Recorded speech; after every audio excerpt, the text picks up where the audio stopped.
ये पारिवारिक मूल्य हम जीवन में अगर दृढ़ करें तो जीवन में हम आनंद से परिवार के साथ रह सकते हैं। और ये हार्वर्ड यूनिवर्सिटी में जो बात लिखी कि सबसे बड़ा जो आनंद है वो हम जीवन में प्राप्त कर सकते हैं। तो नम्रता और विवेक व्यक्तियों के साथ, संजोग और परिस्थिति के साथ, ये बहुत बड़ी बात है। ये क्यों हुआ, ये नहीं होना चाहिए था, मैंने किसी का गलत नहीं किया तो मुझसे ये क्यों हुआ, मैंने किसी का कभी बुरा इच्छा भी नहीं तो लोग मेरा क्यों बुरा इच्छते हैं। इस प्रकार के प्रश्न उठते हैं ना मन में, हाँ या ना? जस्ट रेज योर हैंड्स, हाँ या ना?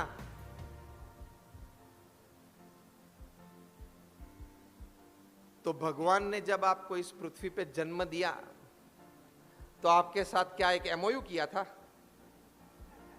कि आपका पूरा जीवन गुड़ी गुड़ी चलेगा, ठीक ठीक चलेगा, जहां भी हाथ डालोगे वो बात सोने की बन जाएगी? क्या आपको ये कह के भेजा था क्या? तो ये जीवन है, पूर्व कर्म और प्रारब्ध से बनता है। तो सुख भी आएगा, दुख भी आएगा, आनंद भी कोई प्रसंग में बनेगा, कोई प्रसंग में दर्द भी होगा, कोई नजदीक वाले दूर चले जाएंगे, कभी दूर वाले नजदीक आ जाएंगे, कभी अपने वो पराये हो जाएंगे, कभी जो आप पराये मानते वो अपने हो जाएंगे। ये परिवर्तनशील जगत है। There is nothing constant upon this world except change. दुनिया में एक ही बात स्थायी है और वो क्या है? परिवर्तन। बाकी सब परिवर्तनशील है। दुनिया में एक ही बात स्थायी है, वो क्या? परिवर्तन। There is only one constant and that is change. तो परिवर्तन तो आएगा। तो उस वक्त संजोग और परिस्थिति को संभाल लेना वो मनुष्य का गौरव है, मनुष्य का कर्तव्य है और जीवन जीने की शैली है। संजोग परिस्थिति बनते हैं। 1985 की साल में प्रमुख स्वामी महाराज की लंदन में स्वर्ण तुला हुई थी। उन्होंने तो यह निर्णय ले लिया कि यह पूरा सुवर्ण वहां मध्य गुजरात में करमसद में वहां मेडिकल कॉलेज के लिए दान कर देना, और दान कर दिया और वहां एक बड़ी मेडिकल कॉलेज खड़ी हो गई। इतना बड़ा सम्मान वहां स्टेडियम में प्रमुख स्वामी महाराज का हुआ था और 50,000 से ज्यादा लोग लाइव बैठे थे। आप समझ सकते हो कि आज से 35 साल पहले लंदन जैसे शहर में 50,000 लोग के सानिध्य में किसी का स्वर्ण तुला महोत्सव हुआ, वो सम्मान किस दर्जे का है। वो कार्यक्रम पूरा करके प्रमुख स्वामी महाराज वापस अपने निवास स्थान पे आए। कोई सामान्य व्यक्ति वहां जा पहुंचा, उसको मन में यह था कि प्रमुख स्वामी महाराज युवाओं को दीक्षा देते हैं। डॉक्टर्स होते हैं, इंजीनियर्स होते हैं, चार्टर्ड अकाउंटेंट्स होते हैं, उन सभी को दीक्षा देते हैं तो भविष्य में इस प्रकार के कर्मचारियां, इस प्रकार के प्रोफेशनल्स की कमी आ जाएगी समाज में। वो भाई साहब को पता नहीं था कि जो जितने उसमें से 15-25% तो जॉबलेस हैं, उनके पास नौकरी नहीं है, उसकी पहले आप चिंता करो ना। लेकिन यही विचार में उस व्यक्ति ने प्रमुख स्वामी महाराज का हाथ पकड़ा और खड़ा रख और प्रमुख स्वामी महाराज को खड़े रखे और प्रमुख स्वामी महाराज का अपमान किया कि आप ये गलत काम कर रहे हो, आपको ये नहीं करना चाहिए। और एक दो वाक्य नहीं, 10 मिनट तक साथ में जो सेवक संत थे और लोग थे, उन लोगों ने इनको रोकने का प्रयत्न भी किया। प्रमुख स्वामी महाराज ने इन लोगों को रोका और कहा उनको जितना बोलना है बोलने दो, और शांति से खड़े रहे। समझ लो थोड़े घंटे पहले 50,000 लोगों के बीच उनका भव्य सम्मान समारोह हुआ है और चंद घंटों में कोई आम व्यक्ति उनका मुंह पे अपमान कर रहा है।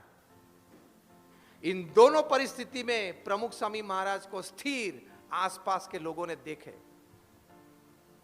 और 10 मिनट के बाद वो व्यक्ति का बोलना पूरा हुआ। जितना भी बोलना था 2-3 बार बोल लिया। वो रुके प्रमुख स्वामी महाराज ने घड़ी के सामने देखा, रात को 8:30 बजे थे। प्रमुख स्वामी महाराज ने बहुत प्रेम से, नम्रता से अपने एक सेवक को कहा कि भोजन का समय हो गया है, इनको भोजन करवा के भेजना। कितनी स्थिरता, कितनी स्थिरता, व्हाट अ स्टेबिलिटी।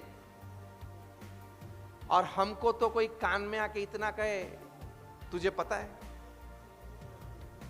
पूरी भाषा में सबसे खतरनाक शब्द इतने हैं, पूरी भाषा में सबसे खतरनाक 3 शब्द क्या है? तुझे पता है। और कैटेगरी नंबर 2 में खतरनाक शब्द क्या आते हैं? जब आप ये शब्द प्रयोग करते हो, तुझे पता है, तो वो बोलेगा नहीं पता है। तो अब दूसरा वाक्य आप क्या बोलते हैं? आप सभी को पता है, आप सभी को पता है। दूसरा वाक्य आप क्या उसको कहते हो? कि मैं तुझे ये बात बताऊं लेकिन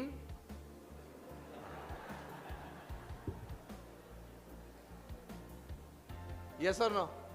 मैं तुझे ये बात बताऊं लेकिन तुझे मेरा नाम किसी को नहीं कहना है। बोलते नहीं बोलते हैं?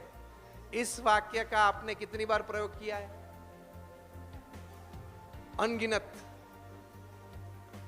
मैंने ये बात इसलिए कही, कोई व्यक्ति हमें इतना ही कह देता है कि तेरे बारे में वो XYZ व्यक्ति ये बात करते थे, हम अस्थिर हो जाते हैं, मान लेते हैं और हम प्रश्न पूछना चालू कर देते। कौन था साथ में? और कौन लोग थे? और क्या बात हुई? कितनी चर्चा चली?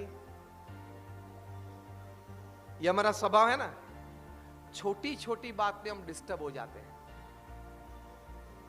छोटी छोटी बात में हम अस्थिर हो जाते हैं। श्रीमद् भगवद गीता में भगवान श्री कृष्ण ने स्थित प्रज्ञ पुरुष की बात की है। ये स्थित प्रज्ञ पुरुष के जो लक्षण हैं, संजय जी आपको तो बहुत पता है, आप तो इसके बारे में प्रवचन भी करते हो। ये सभी स्थित प्रज्ञ के लक्षण हमने प्रमुख स्वामी महाराज के जीवन में प्रत्यक्ष देखे हैं, और आज हमारे गुरु हरि महंत स्वामी महाराज हैं, उनके जीवन में हम प्रत्यक्ष देख रहे हैं। छोटी छोटी बातें नहीं, बड़ी बड़ी बात आती है, उसमें भी वे विचलित नहीं होते हैं। बहुत देखा। गांधीनगर अक्षरधाम पे 2002 में आतंकवादी हमला हुआ। प्रमुख स्वामी महाराज उस वक्त सारंगपुर में थे। प्रमुख स्वामी महाराज को समाचार मिले कि अक्षरधाम पे आतंकवादी हमला हुआ है और फायरिंग चालू है, नुकसान चालू है, लोगों का मरना चालू है। अगर आप यहां अभी बैठे हो और इतना ही समाचार मिले कि आपके घर में किसी ने सांप को जाते हुए देखा है, आतंकवादी नहीं, हां, तो यहां से उठकर आप भागेंगे। कहां है, कैसा है, पकड़ने के लिए।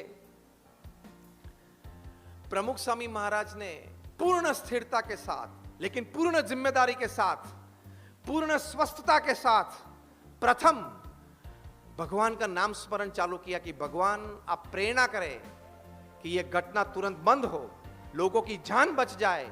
नुकसान को तो हम पहुंच सकते हैं, लेकिन लोगों की जान बच जाए। और स्वामीनारायण महामंत्र की धुन चालू कर दी, मतलब जाप चालू कर दिया। पूर्ण होने के बाद, मतलब 2-3 मिनट ये जाप किया, फिर कार्यरत हो गए। तब उनकी आयु 82 इयर्स की थी। जब 2002 की ये बात है, प्रमुख स्वामी महाराज की आयु 82 थी। शाम को ये समाचार मिले, रात को 11 बजे तक वे प्रवृत्त थे, मतलब इसी में जुड़े हुए थे, कुछ व्यवस्था के लिए, कुछ होम मिनिस्ट्री में बात करने के लिए, कुछ और वहां रिसोर्सेज पहुंचाने में। व्यवस्थाएं सभी की, जिम्मेदारी समझ के, क्योंकि उनका कैंपस था, और पूर्ण स्वस्थता के साथ, लेकिन स्थिर थे, घबरा नहीं गए। और हम तो हाथ में से अगर थाली छूट जाती, मर गया, इतने में नहीं मरता है तू भाई। वो ट्रे लेके जाते और अगर छूट गई तो मर गया, इतने में कोई नहीं मरता है। तो ये संजोग और परिस्थिति तो खड़े होंगे।